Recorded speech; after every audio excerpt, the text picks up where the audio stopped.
Voilà, notre invitée ce soir est Marie-France Garot. Merci beaucoup d'être sur notre plateau. Ancienne conseillère de Georges Pompidou, de Jacques Chirac également. Vous avez été classée comme la femme la plus puissante de France il y a quelques années. J'entends ça à toutes les émissions. Et oui, voilà, ça fait partie des choses qu'on dit. Mais écoutez, pour un certain nombre de jeunes téléspectateurs, c'est intéressant de resituer à quel point vous étiez une femme influente, présente dans la vie politique française pendant des décennies.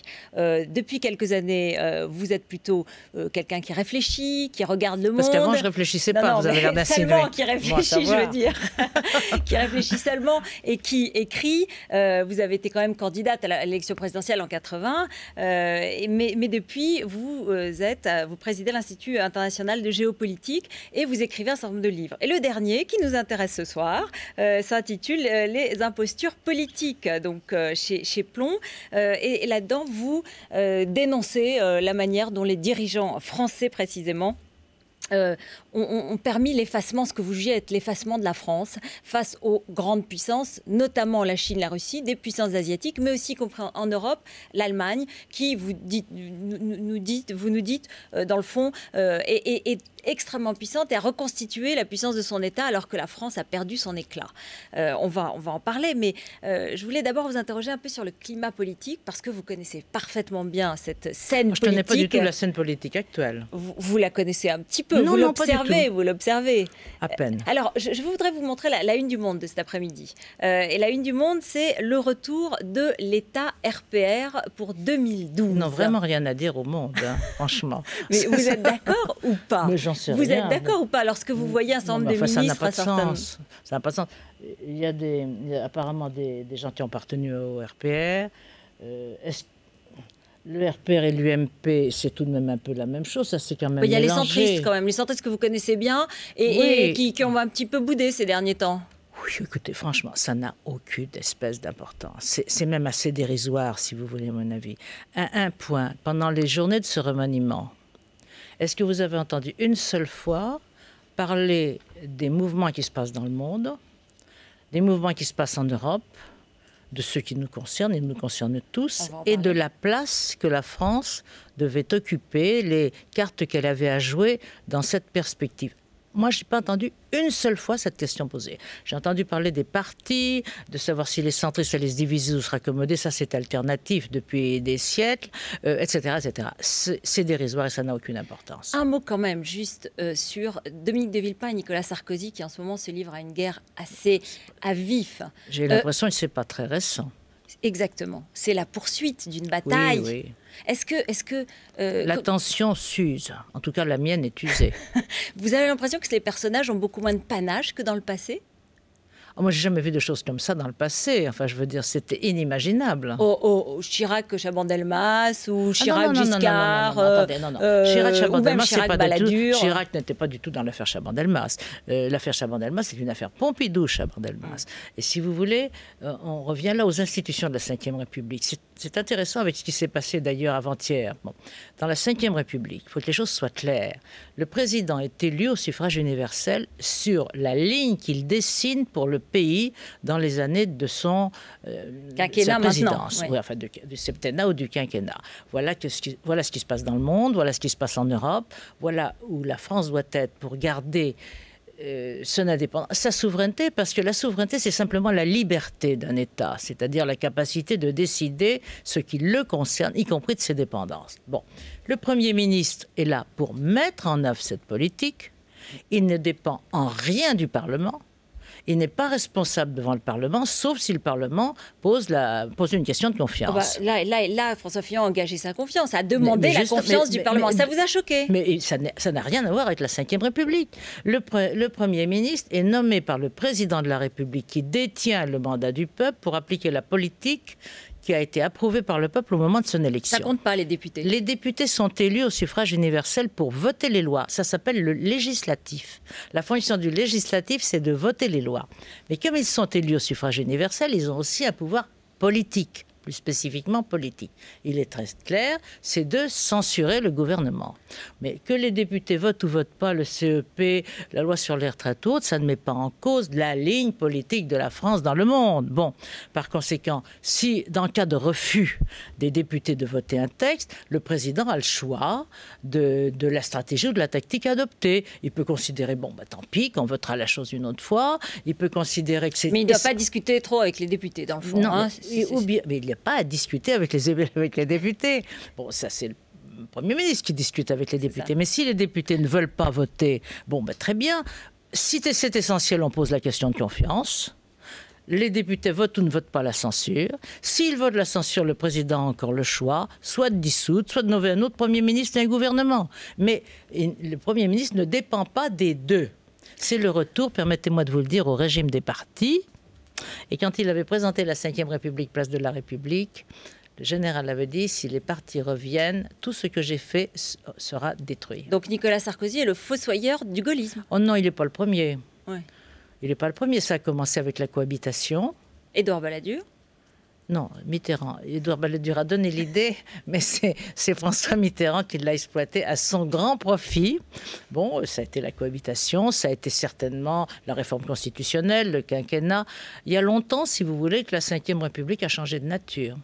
Alors, juste, on va parler de la situation en Europe, puisque c'est un des objectifs et un des thèmes de votre livre. Et notamment, on va aller en Irlande ensemble, puisque vous suivez de près cette crise économique européenne.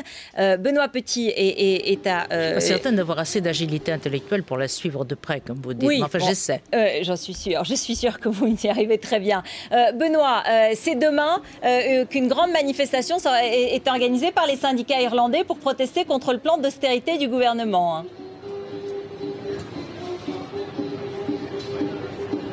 Oui, un plan annoncé ce mercredi, 15 milliards d'euros d'économies doivent être réalisés en Irlande. Et il faut vous dire que toutes les couches de la population, quels que soient les Irlandais, quel que soit leur âge, quelle que soit leur situation professionnelle, ils vont tous être touchés, depuis les étudiants dont les aides au logement vont être vues à la baisse, jusqu'aux retraités dont les pensions également doivent être fortement ponctionnées.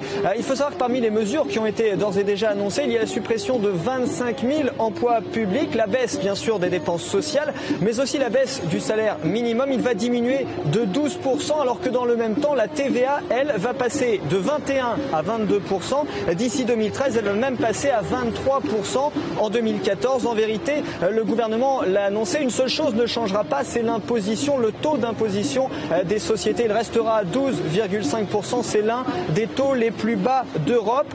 Il faut imaginer bien sûr ici que cette mesure, ces économies ont du mal à passer auprès des Irlandais qui, pour beaucoup, en veulent à ce gouvernement de Brian Cowen, l'un des hommes les plus impopulaires aujourd'hui en Irlande, ce Premier ministre. Et demain donc, la colère des Irlandais devrait s'exprimer dans la rue avec, vous le disiez, cette manifestation géante attendue à Dublin à l'appel des syndicats. Merci beaucoup Benoît Petit. Donc en direct de Dublin, Marie-France Garot, je vous voyais secouer la tête et tout. C'est pas la bonne solution, ce plan d'austérité. Oui, tout le monde le sait. Tout le monde sait que ces plans ne sont pas réalisables. Et que s'ils étaient réalisés, il y aurait une dépression économique majeure. Tout à l'heure, quand vous avez présenté le petit livre que je viens d'écrire, je suis partie d'une autre idée. Je suis partie d'une approche qui est l'événement majeur qui s'est passé dans un passé relativement récent, c'est la chute du mur, c'est-à-dire la chute du système soviétique. Le jour où le mur est tombé, nous avons tous pensé que le libéralisme, la démocratie allaient s'étendre sur l'ensemble de la planète. Quand je dis tous, ce n'est pas tout à fait vrai. Les États-Unis ont pensé ça, essentiellement, parce qu'ils avaient gagné cette guerre froide et par conséquent, etc. Et ce basculement qui s'est produit n'a pas du tout eu cette conséquence. On le voit bien, pour une évidence d'ailleurs. Les États-Unis ont 250 ans d'histoire, la Chine en a 5000, la Russie doit en avoir 2000 ou 3000, nous on en a déjà 1000, on comprend déjà mieux. Mais bien entendu, ces pays retrouvent leur histoire. Et c'est ce qui m'a amené à écrire ce livre. On vit un basculement qui est de même nature que la chute de l'Empire romain, en plus vaste, parce qu'il touche l'ensemble de la planète. La résurgence de l'Empire chinois, de l'Empire russe, en tout cas la volonté un déplacement du pouvoir. Un déplacement du pouvoir, le pouvoir change d'endroit, et il change d'endroit dans le monde, avec la montée en puissance des pays asiatiques, et il change d'ailleurs en conséquence et corrélativement de place dans l'Europe. Alors, qu'est-ce qu'on D'où doit l'analyse faire de la situation européenne. Qu'est-ce qu'on fait selon Marie-France Garot, qui donc était contre le traité de Maastricht, contre la Constitution européenne, qui est une souverainiste pour la souveraineté nationale française, pour un nouveau panache pour la France? Qu'est-ce qu'on fait face à cette crise? Vous dites l'austérité, c'est la dépression. Qu'est-ce qu'on fait? On sort de l'euro? Écoutez, de toute manière, c'est pas quand on est échec et mat, il faut dire ce qu'on fait, il faudrait mieux le voir avant. C'est préférable. Bon. Je crois qu'on a manqué de clairvoyance, tous, y compris les uns et les autres. Parce que c'est vrai qu'on a été hostile à la ratification du traité de Maastricht parce qu'en effet, elle privait la France. Qu'est-ce que c'est la souveraineté? C'est la capacité de décider pour une collectivité organisée politiquement, c'est-à-dire pour un État, c'est la capacité, c'est la liberté. C'est la liberté de décider de son sort. Est-ce que le pouvoir actuel nous permet cette liberté? Non. Manifestement, non. Pour revenir à des principes simples, ça a été théorisé autrefois, et on n'a jamais changé depuis. Pour qu'un État soit souverain, il faut qu'il ait au moins 4 pouvoirs. Battre monnaie, faire les lois, rendre la justice, décider de la paix et de la guerre en ce qui le concerne. Vous constatez aisément qu'on ne bat plus monnaie, qu'on ne fait plus les lois, elles sont européennes, qu'on ne rend plus la justice, on se retourne, la Cour de cassation elle-même se retourne vers la Cour européenne de justice et qu'on vient de rentrer dans le commandement intégré de l'OTAN. Donc nous sommes une société qu'on gère, mais nous ne sommes pas un État qu'on gouverne. Mais est-ce que ce n'est pas la seule solution, et pour conclure, non, dans la mondialisation? Non, mais la preuve, c'est qu'on en est là où on en est. Et alors on a vraiment manqué d'astuces. Parce que les Allemands, eux, pendant ce temps-là, ils ont agi complètement différemment. Vous avez dit tout à l'heure, les Allemands voulaient retrouver leur État. Non. Les Allemands voulaient trouver un État, car ils n'en ont jamais eu. Entre le temps de Charlemagne et Bismarck, ils n'ont jamais eu un État. Mais aujourd'hui, on doit se séparer de l'Allemagne ou on doit rester très proche? Parce qu'un couple est composé d'un homme et d'une femme, ça arrive tout de même dans un certain nombre de cas, et qu'il y a donc des différences de sensibilité, de chemin de vie, etc. Est-ce que les couples doivent se séparer? Non. Bon, l'Allemagne a son histoire, elle a sa place en Europe, qui n'est pas la nôtre, qui est plus continentale, et nous avons la nôtre. Eh bien, on peut très bien construire ensemble, ou gérer ensemble, ou participer ensemble à une construction européenne qui respecte tout cela. Simplement, il faut récupérer, nous, ce qui constitue notre souveraineté. Comme l'Allemagne le fait, car elle ne l'a jamais abandonné. Alors, pour continuer, par exemple, nous avons mis les traités européens dans la Constitution française parce que c'était plus commode, ça se voyait moins.